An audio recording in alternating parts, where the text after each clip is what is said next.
So what is Jianbing? We think about it like a savory crepe wrap. It's super common in China. You'll find it on most street corners in the morning. So a savory crepe wrap. Right. Break it down for me. But it starts out looking like a crepe. We have a batter that's thicker than a crepe batter. How did you guys learn how to make these? Neither of us has a formal chef training background. Reuben basically worked on this recipe while he was living in Shanghai. So how did Reuben and Tadesh become friends with Jianbing and start Jianbing here?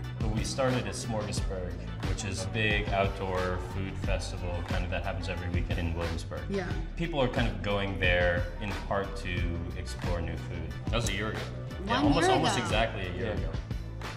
The story actually begins back in middle school when Tadesh and I met in band camp. in seventh grade. Band camp, wow. You know, it's like a romantic. It's ridiculous. It's like, how'd you meet your husband kind of story. What was that moment where you're like, we have to do a business with this? I remember being in Shanghai, like thinking about this, and I was kind of tired of my job and I wanted to do something else. And I was working there at a consulting firm, and I was talking to Tadesh, and I was like, do you think that this is a crazy idea, or like, should I actually move back, and like, are we gonna do this? And he was like, seems like a normal idea. Like, let's just do it. Let's do it. All right, so the dough is down, now you crack an egg. What does the egg do for the dough here?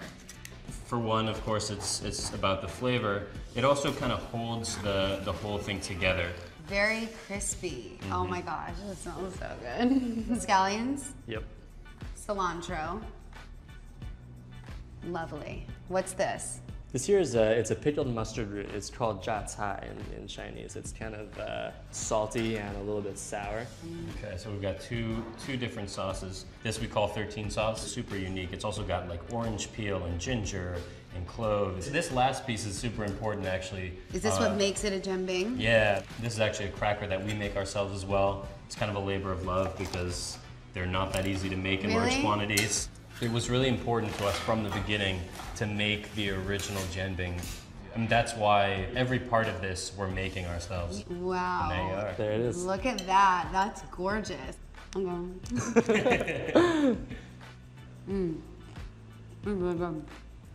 Awesome. Well, you guys know each other more than I know you both, so I'm gonna switch it up a little bit and have you guys ask each other questions. What was the most unexpected thing about starting Jianbing Company? Right. Honestly, I feel like it's the intensity of the work. Perhaps the most unexpected thing is how smoothly it's gone for us overall. For the past year, it's gone almost like, I think, better than we expected. Right. Yeah. Well said. So what advice would you give to anyone trying to start any millennial trying to start a food business right now? To work with a partner. For sure, like, you know, if it was only either one of us doing this, we could not have done it. Yeah, you gotta have two people.